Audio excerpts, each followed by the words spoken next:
Current নাই, router কিভাবে চলবে? তো এই জন্যই বোধহয় আপনারা সবাই রিকোয়েস্ট করছিলেন এ জাতীয় ইউপিএস এর মানে মিনি ইউপিএস এর ভিডিও নিয়ে আসার জন্য, যা দিয়ে আপনারা চাইলে রাউটার রান করতে পারবেন। সেদিন দেখলাম এক ভাই কমেন্ট করছে, ভাই রেগুলার পাওয়ার ব্যাংক দিয়ে তো আমি রাউটার চালাতে পারছি না, তো ও জাতীয় কিছু একটা রিভিউ করেন। ডাব্লিউজিপি এই মিনি ইউপিএস নিয়ে আমার চ্যানেলে রিভিউ দেওয়া ছিল মানে আরো 3 বছর আগে, এবং সেই জিনিসটাই হচ্ছে এইটা রিভিউ ইউনিটটা। এটা পার্সোনালি আমি নিজে এতদিন ব্যবহার করছি, এখনো ব্যবহার করি, যদিও এখন আর রাউটারের সাথে ব্যবহার হয় না, আমার অন্য পারপাস এটা লাগে, লাইক 12 ভোল্ট যেহেতু আউটপুট দিতে পারে এটা, তো অন্য কাজে আমি এটাকে ব্যবহার করছি।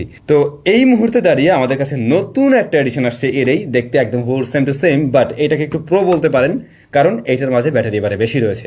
10,400 mAh এর ব্যাটারি আছে এর মাঝে, আর আগেরটাই মনে হয় 8,000 সামথিং ছিল আর কি। তো আগেরটার চাইতে প্রায় 2,000 mAh এখানে আমরা বেশি দেখছি, তার মানে অবশ্যই ব্যাটারি ব্যাকআপটাও একটু বেটার পাওয়া যাবে। আর এইটার সরাসরি পারচেস লিঙ্কটাও আমি ডিসক্রিপশনে মেনশন করে দিলাম, সেখান থেকে আপনারা পারচেস করতে পারবেন। তো জিনিসটা ওই যে প্লাস্টিক বিল্ড আগের মতোই একদম একই রকম মনে হয়েছে, তবে আগেরটার থেকে এটা একটু মোটা করতে হয়েছে ওদের, যেহেতু ব্যাটারিতে অ্যাম্পিয়ারও বেড়েছে, এবং হয়তো এই কারণেই একটু মোটাসোটা করতে হয়েছে, হালকা একটু মোটা আর কি। বাট প্রয়োজনীয় পোর্টস অ্যান্ড বাটনগুলো আগের মতো সেম পজিশনে সেমই আমরা দেখছি।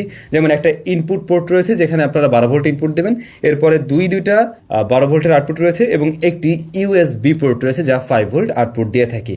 আর এখানে চার্জিং ইন্ডিকেটর এবং ব্যাটারি লেভেল ইন্ডিকেটর রয়েছে। পাশে আমরা একটা পাওয়ার বাটন দেখছি। এটা প্লাস্টিক বিল্ড হলেও যথেষ্ট শক্তপোক্ত, এবং এইটা আমাদের হাত থেকে বহুবার পড়ছে।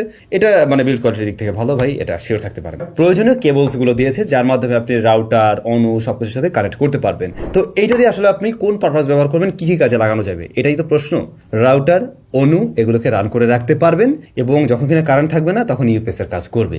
আবার আপনি চাইলে এটা দিয়ে মোবাইল ফোনও চার্জ করতে পারবেন, পাশাপাশি আপনি ক্যামেরা অর্থাৎ সিসিটিভি বা আইপি যে ক্যামেরাগুলো হয়ে থাকে সেগুলোকেও চালাতে পারবেন। আমি তো আমার এটা দিয়ে 12 ভোল্ট আউটপুট নিয়ে আমাদের একটা 12 ভোল্টের রিং লাইট আছে, ওইটা মাঝে মাঝে জ্বালাইতাম যখন কিনা কারেন্ট না থাকতো আর কি। যাই হোক, এর মাঝে আমি বলছিলাম 10,400 mAh এর ব্যাটারি রয়েছে, এবং এভাবে বলতে পারেন 38.48 ওয়াট আওয়ারের ব্যাটারি রয়েছে।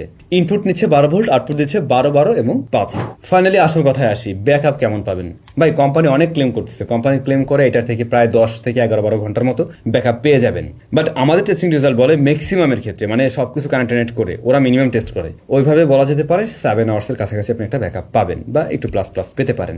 এখন শুধুমাত্র যদি একটা আউটপুট নেন, লাইক আপনি শুধুমাত্র ধরুন যে 12 ভোল্টের একটা কিছুই রান করবেন, একটা রাউটার, সেক্ষেত্রে কিন্তু ব্যাটারি ব্যাকআপ বেশি পাবেন, কোম্পানি ওভাবেই টেস্ট করে বলে। বাট আপনি রাউটার, অনু দুইটা জিনিস রান করতেছেন, আবার অ্যাট এ টাইম কিনা একটা ক্যামেরা রান করতে চাচ্ছেন, তখন কিন্তু ব্যাকআপটা 7 আওয়ার্সের নিচেও চলে আসতে পারে, যেহেতু আপনি 3-3টা আউটপুট নিচ্ছেন। তো এরকম কিছু বিষয় আছে আর কি। বাট এটা মোটামুটি একটা ভালো ব্যাকআপ দিচ্ছে, যেহেতু 10,400 mAh, আমার মনে হয় 6-7 ঘন্টা, এটাও কম না।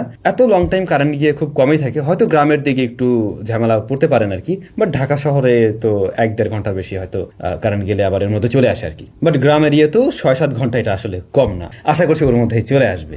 এটা গরম হয় না, মানে যখন কিনা এটার থেকে আউটপুট নেই খুব একটা হিট জেনারেট করে না, হালকা গরম হয়। তবে এইটাকে যখন চার্জ করা হয় তখন হালকা পাতলা হিট জেনারেট করে। এই জিনিস চার্জ হতে বেশ ভালোই সময় লাগে, এটার ইনপুট আউট কম।